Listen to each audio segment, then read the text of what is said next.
Ya, jadi setiap anak di pondok itu mempunyai masalah masing-masing.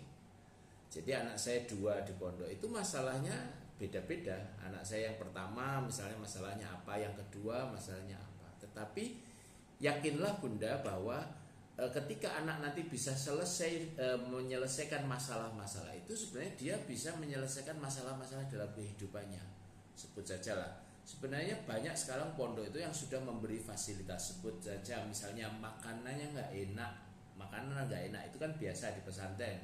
Misalnya makanan nggak enak itu kan sesuai budget yang dinya. Itu kan seperti sebenarnya ada solusi. Di situ ada warung lauk pauk. Tapi ada masalah juga. Anak kita itu males ngantri. Loh, anak saya itu kenapa? Saya tanya, nak, kamu kok nggak pernah ngambil uang, nggak pernah jajan? Kenapa? Aku males ngantri ya, loh. Jadi anak itu masalahnya males ngantri, bayangin loh. Jadi kita akhirnya, oh ya sudah kalau gitu ayah nanti kirim. Akhirnya apakah itu bentuknya rendang, apakah itu bentuknya nanti dendeng, apakah nanti itu bisa serondeng yang kita pack nanti dia gampang tinggal itu. Maksudnya apa? Ayo kita sama-sama dengarkan anak kita masalahnya apa. Terus kemudian kita beri solusi. Misalnya nyuci sekarang sudah banyak yang namanya include laundry-nya gitu. Jadi yang malas itu kan nyuci. Ya, makanya ada namanya servis di pondok-pondok itu laundry, atau itu bagian dari tambahan biaya, nggak apa-apa, kita beri solusi. Tetapi yang penting apapun keluhan anak di pesantren jangan membuat orang tua itu akhirnya lemes. Iya rek, kalau gitu ya wis anakku biar di rumah saja. Sudah, kalau orang tua sudah bilang anakku di rumah saja, final sudah, nggak ada lanjut pesantren. Sebenarnya anak itu sekali lagi ada masalah nanti selesai sudah, dia akhirnya kerasa lagi. Anak saya misalnya kemarin pernah bertengkar dengan yang lain gitu ya, terus kita selesaikan sudah, habis itu sudah aman ya. Tetapi kalau waktu anak saya curhat terus akhirnya saya bilang ya sudah kamu pulang saja nanti, ya sudah selesai, anak kita nggak akan selesai di pesantren itu. Jadi kata kuncinya ayo kita orang tua itu apapun kondisi keluhan anak kita tangkap, kemudian kita berikan solusinya. Mas kalau begini gimana, kalau nanti ayah kirim seperti ini gimana, gitu gitu ya. Itu tadi pertanyaan yang bagus, silakan. Ya, semoga terjawab ya Bunda ya. Ini juga ada nih Ustaz Bunda Tri Kasiani Ya. yang bertanya. Assalamualaikum Ustaz dan juga Mbak Vivi. Saya Bunda Tri mau tanya. Saya punya cucu sekarang kelas 4 mau naik kelas 5. Nah, tadinya Ustaz sudah mau masuk kalau dulu dari SD gitu ya. Tapi berubah pikiran setelah adanya berita-berita di pondok. Itu mungkin yang waktu itu ya Ustaz ya, ada yang meninggal karena kakak seniornya. Ya.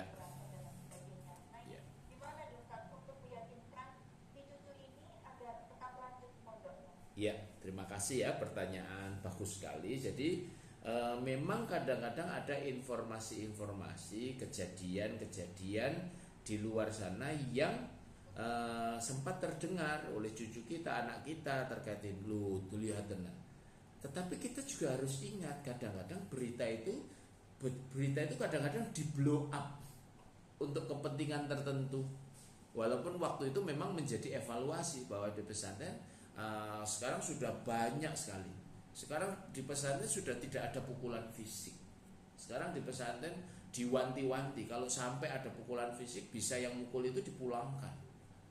Jadi dengan kejadian-kejadian kemarin itu insya Allah pembenahan di beberapa pesantren. Kemudian saya lihat sekarang banyak sekali modernisasi terkait dengan sistem pengelolaan pesantren.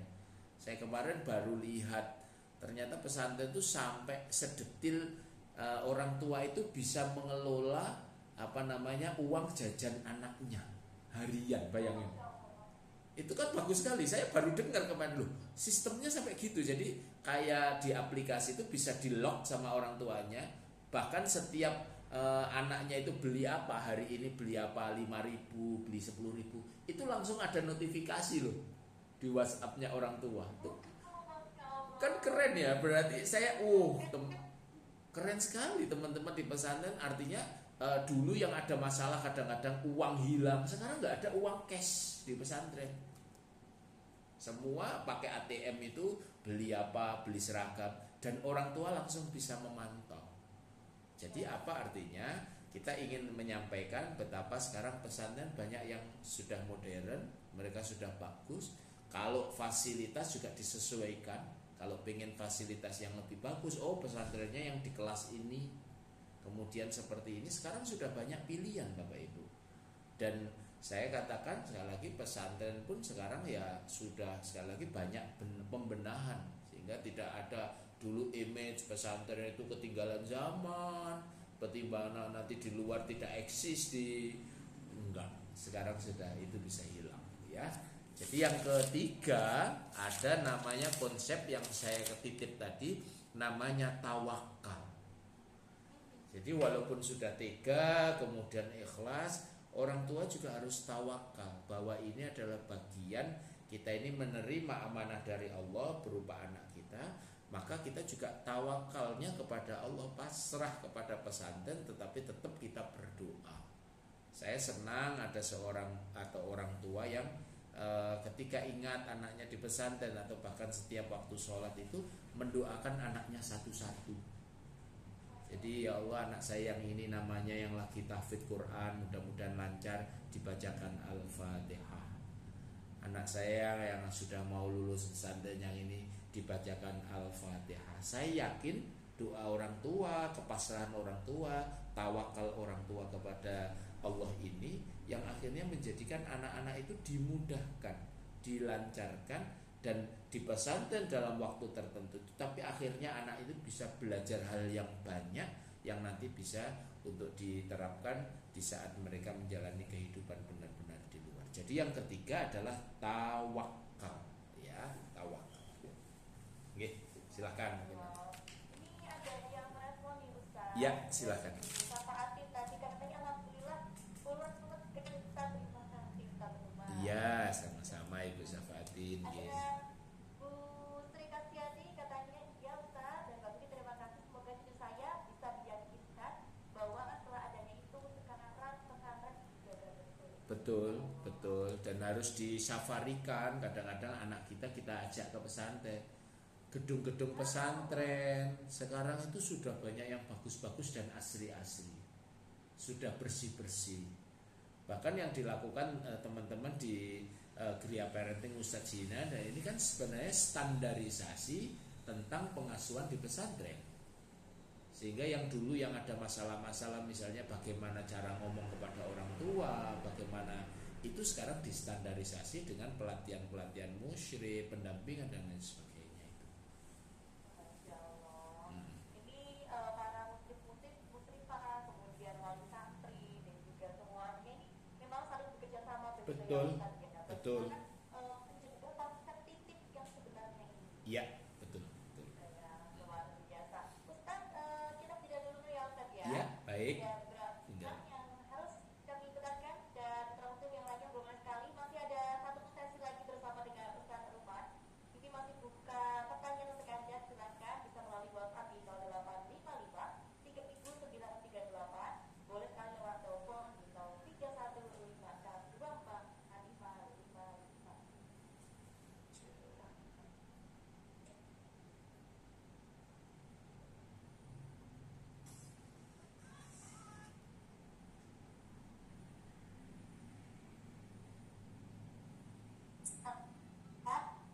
Tinggal satu sesi. Ya. Ini mungkin nanti Pak Ruman bisa menjelaskan tentang ikhtiar Dan percaya, ya. kemudian simpulan dari konsep titip.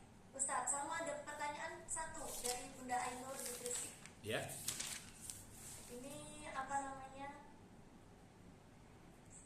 Oh, lebih ini sih Ustaz, lebih ke testimoni. Ya. Cucunya itu kan masuk ke pondok, terus alhamdulillah sekarang pergaulannya sudah baik dan merasakan perubahan. Anaknya kerasan sudah 5 tahun di pondok. Ya, alhamdulillah.